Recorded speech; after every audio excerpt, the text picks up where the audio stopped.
عليكم ورحمة الله وبركاته.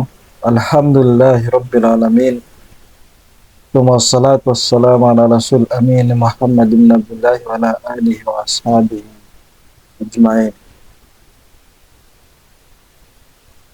ntangiye nshimira Uwiteka muremyi w'ibiremwa byose, we waremye ikiremwa muntu akagishyira hano ku ino si kugira ngo kibashe kumugaragira no gukora ibishoboka byose kugira ngo kigendere munsi y'amategeko n'amabwiriza by'Uwiteka Allah subhanahu wa ta'ala. Amahoro n'imigisha bisakare ku ntumwa y'Imana Muhammad sallallahu alaihi wasallam, we n'abiwe n'abasangirangendo be n'abamukurikiye ndetse n'azagumya kumukurikira uzageza ku munsi w'imperuka. Mpaye ikaze abakunzi ba Ineza Estate muri iki kiganiro kugira ngo tuze kurushaho gusobanukirwa no kumenya amayobera ari mu gitabo cya Bibiliya. Muri kumwe muri iki kiganiro, amazina yanjye ni Munyandamutsa Yusuf. Hari ikibazo rero abakristo bakunda kwibaza bijyanye n'imyemerere kandi ugasanga bacyubakiraho mu buzima bwabo bwa buri munsi. Umuyisilamu rero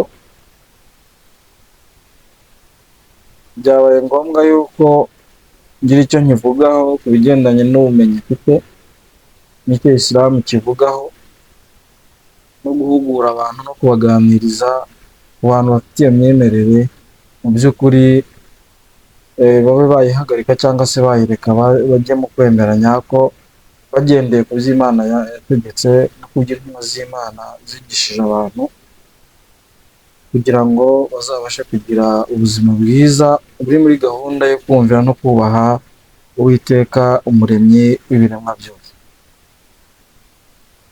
Abakristo bahamya kandi bakizera ko Yesu yapfuye,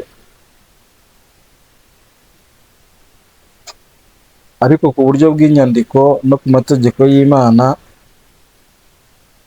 no ku magambo ya Yesu ubwe bigaragaza neza yuko urupfu rwa Yesu rutari rwabaho. Mbanzirize ku magambo y'Uwiteka agaragara mu gitabo cya Quran, akaba ari niyo myizerere abayisilamu bafite. Imana muri Quran mu isura ya 4 umurongo waho w'157, Imana iratwereka ko mu by'ukuri hari abantu, muri make ubwo ni abakristo bavugwa, bigamba ko bishe Yesu mwene Mariya, intumwa ya Allah, nyamara ntibamwishe kandi nta nubwo banamubambye.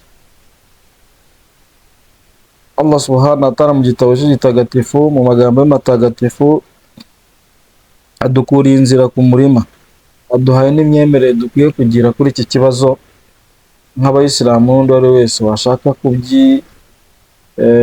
kubyumva, bitewe ko niko kuri ko mu by'ukuri batigeze bamwica kandi batanamubambye. Allah subhanahu wa ta'ala akomeza agira ati, ahubwo bishe kandi banabamba uwahawe ishusho ye.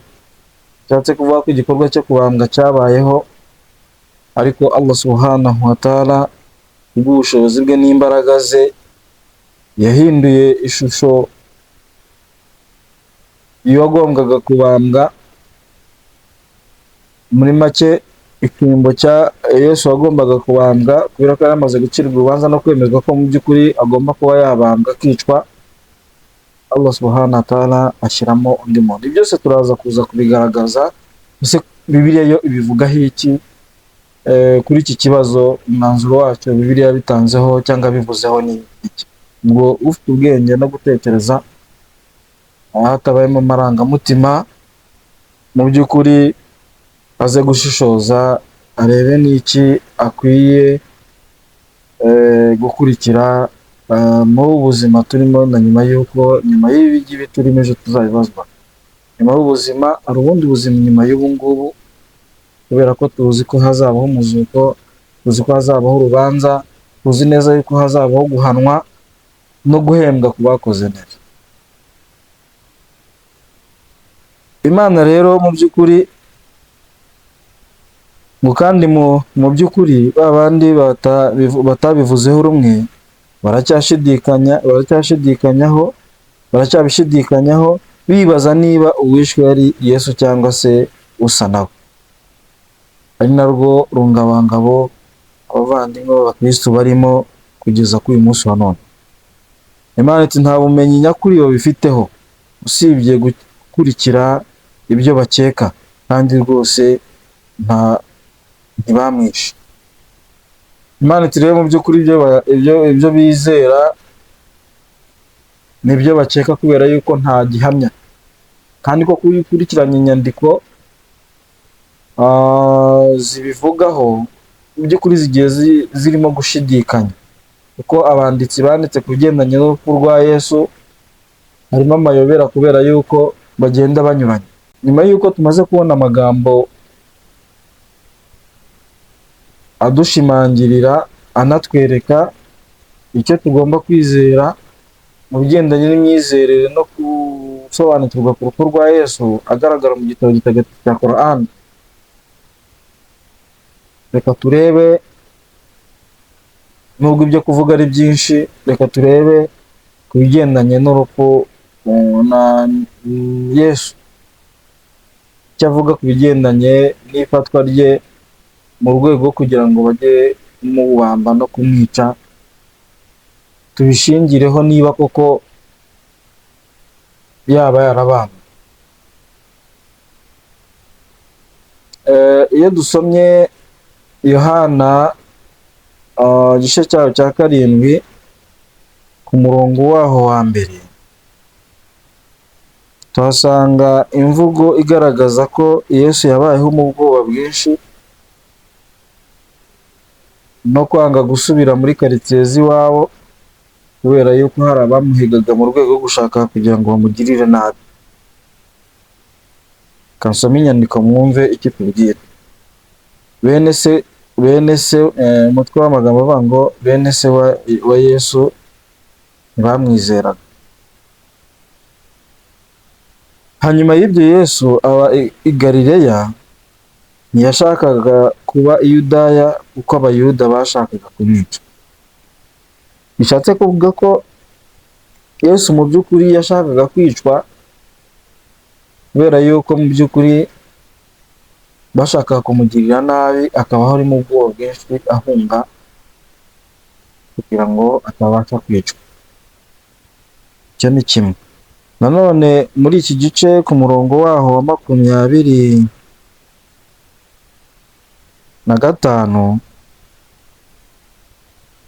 tuhasanga ayandi magambo Yesu yivugiye, nabwo nyuma y'uko nyine bashakaga kumwica, bashakaga kumufata kugira ngo bajye kumwica, ariko ibiganiro yagiranye nabo n'ibyo yababwiye abantu bakagombye gutekerezaho cyane no kubikuramo isomo rikomeye cyane kuri iki kibazo n'ingingo turimo tuganiraho.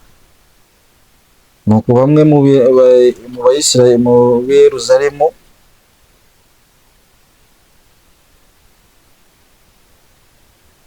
barabazanya bati uwo bashaka kwica si uyu. Nyamara dore aravugira ku mugaragaro ko ari ntacyo bamugira. Mbese harya ni ukuri koko abakuru bacu bemeye ko uyu ari we Kristo? Nyuma yo kubazanya no kwibaza niba abakuru babo bamaze kwemeza ko uyu nguyu ari Kristo, uyu tuzi aho yaturutse. Ariko Kristo naza nta uzamumenya aho yaturutse. Ni ukuvuga ngo bamwemeraga batamwemera. Yesu rero abakuriraho urujijo, arababwira ati, nuko Yesu aravuga cyane yigishiriza mu rusengero ati, njyewe muranzi, naho naturutse murahaza, ariko sinaje ku bwanjye, ahubwo iyantumye ni iy'ukuri iyo mutazi. Mu gihe bo bakiri gushidikanya niba bibaza ko ari Yesu, Yesu we mu by'ukuri yabahamirije ko mu by'ukuri ari we, kandi ko bamusobanukiwe bakaba bazi uwo ari we n'aho yaturutse, ariko ko we mu byamuzanye afite uwabimuhaye, ariko bo bakaba batamuzi koko. Bityo ibi bikaba mu by'ukuri byari bikwiye kuba impamvu yo gutuma abantu bahumuka ku maso, kuko n'abari kumwe na Yesu ntibamwizeraga, ntibamwemeraga. Si igitangaza rero ko uyu munsi wa none hari umuntu urimo kumwemera cyangwa atamwizera. Niyo mpamvu abantu dukwiye gukoresha ubwenge twarize, gukora ubucukumbuzi rero kuri buri kantu kose, numva ari iby'agaciro n'umumaro ukomeye cyane. Mpame ku ruhande rumwe, ni ukubera ko ibihe ibyo wabwiye cyangwa wigishijwe, mwumve ko ibyo uriho ari byo by'ukuri. Kora research ibyo wigishijwe, ariko urebe no ku zindi mpande, ugende ukora ubucukumbuzi, byange bikunde uzagira igisubizo kizima kandi kigufasha kumenya no gusobanukirwa ibigendanye no kwemera uriho. Yesu akomeza agira ati, nyamara njyewe ndayizi, ni Imana yantumye, ni iy'ukuri ariko ntimuyizi. Yesu ati rero nyamara ndayizi kuko navuye kuri yo kandi ariyo yantumye. Nuko bashaka kumufata, ariko ntihagira ubihangara kuko igihe cye cyari kitarasohora. Nuko abantu benshi mu bahateraniye baramwizera bati, harya Kristo naza, mugira ngo azakora ibimenyetso byinshi biruta ibyo uyu yakoze. Abafarisayo bumva ibyo rubanda bavugira mu byongorerano, nuko abatambyi bakuru b'abafarisayo batuma abasirikare ngo bajye kumufata. Yesu arabasubiza ati, Yesu arababwira, ahera ko aravuga ati, hasigaye umwanya mutoya. Mutekereze kuri iyi mvugo bavandimwe.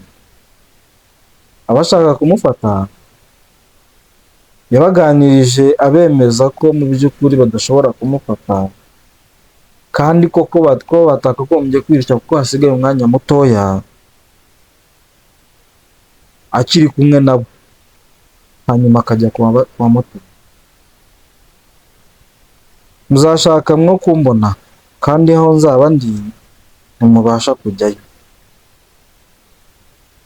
Yesu arabahakanira, abakurira inzira ku murima, ko mu by'ukuri byo kumufata bitakagombye kuba intego yabo, kuko n'ubundi si umuntu wabo, nta nubwo banabihangara ko agiye gusubira ku wamutumye, kandi ko bo batabasha kujyayo. Arabahakana. Ese muvandimwe mukristo, hari irindi jambo waba uzi ryavuzwe na Yesu cyangwa se rivugwa n'Imana usibye amagambo y'abantu gusa,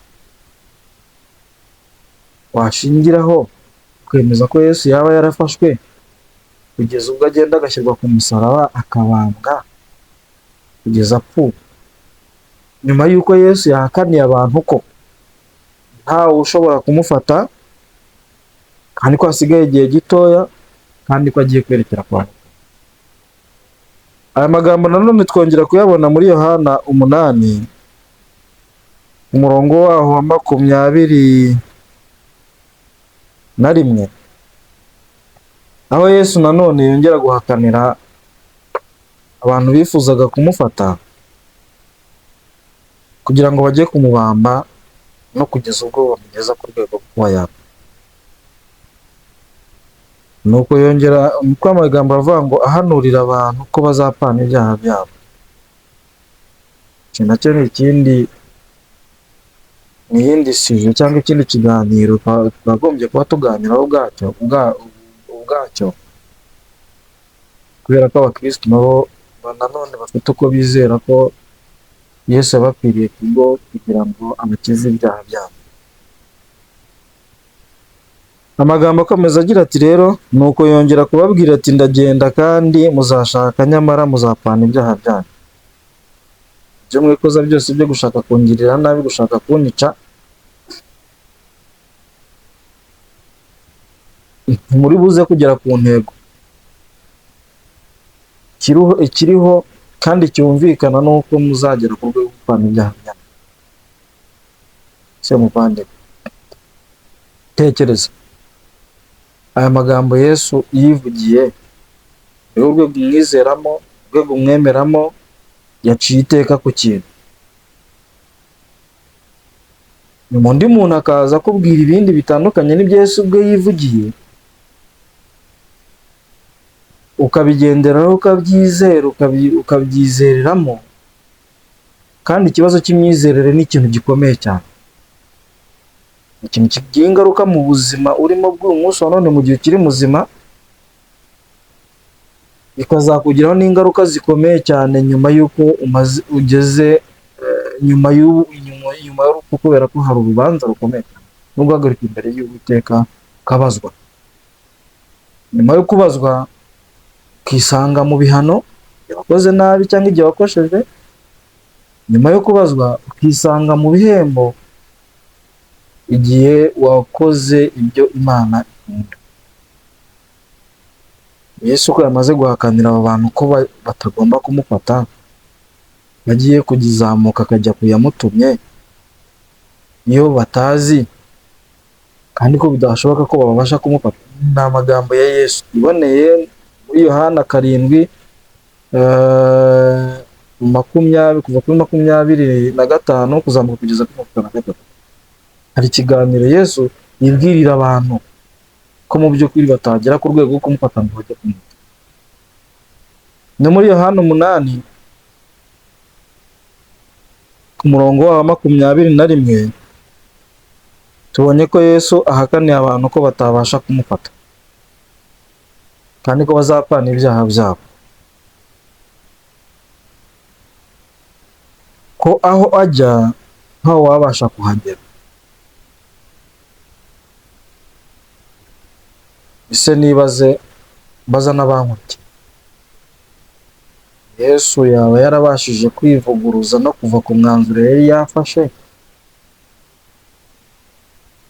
kugeza ubwo abantu bahatiriza bakamufata akagera ku rwego rwo kumubamba?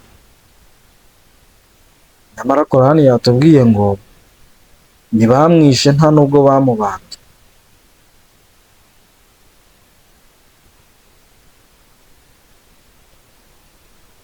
Ko ibyo bizera n'ibyo bavuga bishingiye ku gushidikanya gusa, nta makuru ahamye. Bavandimwe, ndagusaba gukora ubucukumbuzi kuri izi mvugo, wenda ushingiye ku byo ndi kuvuga, ushingiye no ku byo uzi, ugashakisha icyo ukuri niba kuko ibyo urimo kwizera byaba ari ukuri koko. Na nyuma y'uko ibyavuzwe ku bigendanye n'urupfu rwa Yesu mu nyandiko zitandukanye bazikorera ubucukumbuzi, niba na ngombwa nabyo nzabikorera ikiganiro cyabyo. Uyu aravuga ibye n'uriya akavuga ibye,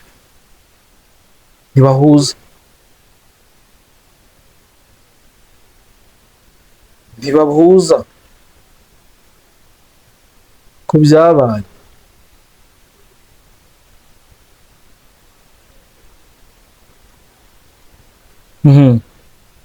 Undi murongo nanone bakagombye gushingiraho kuri iki kiganiro cyacu, aho Yesu yari ari kumwe n'abigishwa be mu gihe cyo guhunga muri kwirukanka kwe ava aha ngaha ajya hariya, hari aho byageze tegeka abigishwa gusubira mu murwa cyangwa se mu nkambi zabo aho batuye, ahavuga ngo mwizere umucyo mugifite umucyo. Birangije arabihisha. Se nyuma yo kwihisha yaje kuva mu bwihisho arongera arabigaragara. Nabyo turabisanga muri Yohana 12 umurongo waho w'itatu gatandatu. 12 umurongo waho w'itatu gatandatu. Reka duhere kuri 3:5. Yesu arababwira ati hasigaye umwanya muto, yongera kuvuga ko afite umwanya muto akiri kumwe nabo, umucyo ukiri kumwe namwe.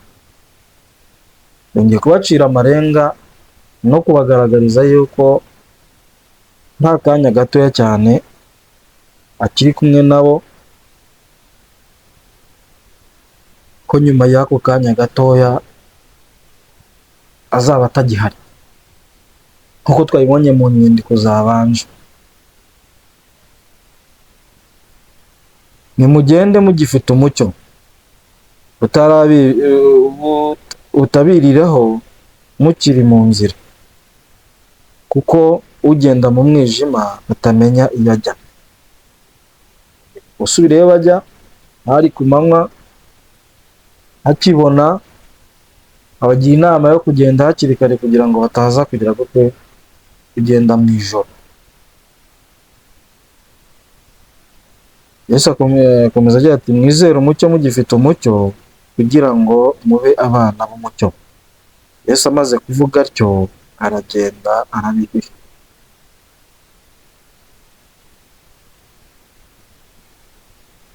Ibi byose biratwereka mu by'ukuri ko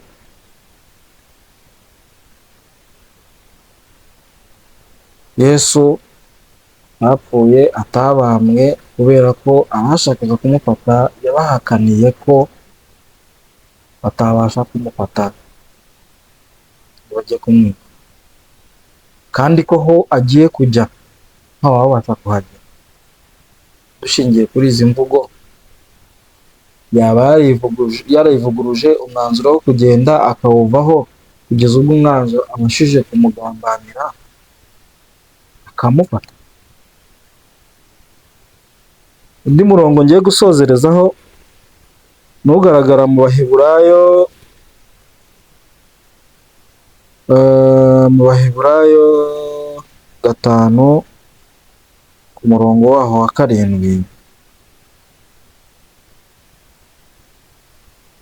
ugira uti Yesu akiri mu mubiri amaze kwinginga no gusaba cyane, yabashije kumukiza urupfu, ataka cyane arira, yumvishwe kubwo kubaha kwe.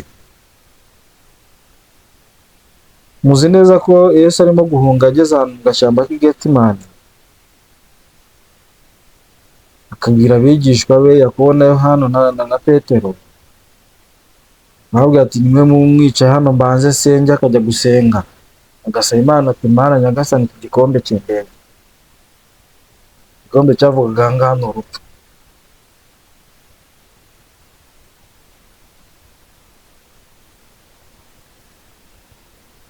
Uyu murongo rero ukatwemeza yuko Imana yabashije kumukiza urupfu nyuma yo gutakamba no gusenga yisaba ati Mana Nyagasani, nkiza iki gikombe, nkiza uru rupfu. Imana iti uko gutakamba kwe kwarumvishwe, Imana yaramwumviye. Wewe muvandimwe ukemeza ukanahamya ko Yesu yapfuye, ikindi ukabyemezwa n'abandi bantu,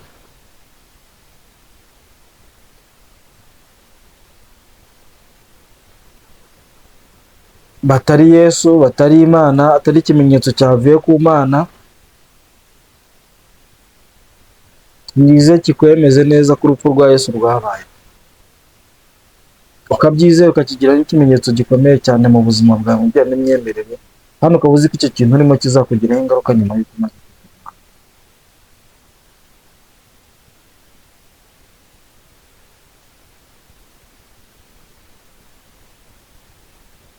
Nagusaba mu by'ukuri kwigira kubaho utigira ntibindeba, ugashishoza, wenda ntabwo nakugira inama yo kuva mu byo urimo udakoze ubushakashatsi. Ibyo wizera bishakira ibimenyetso, bishyire ahabona, bishyire imbere yawe, noneho no ku byo dufite wenda imyemerere yindi ku iki kibazo, kandi tukaba dufite n'ibimenyetso dushingiraho ku bijyanye n'imyemerere yacu, wicare witonze ukore research, byanga bikunde uzabona igisubizo kizima kandi kiguha wo murongo mwiza muzima Imana igushakamo. Reka rero nsozereza aha ngaha nsaba nanashimira abakurikiranye ikiganiro. Niba utarakora subscribe, uyikore ukandeho kuri ntukazigera kugira ngo uzajye ukurikirana ibindi biganiro bizakurikira urundi. Murakoze, mubane n'amahoro y'Imana kandi mubeho mwumvira Uwiteka, munagendera munsi y'amategeko y'Uwiteka n'inzira nziza n'umurongo mwiza Imana ibashakamo. Murakoze, mugire umunsi mwiza. Assalamu alaikum warahmatullahi wabarakatuh.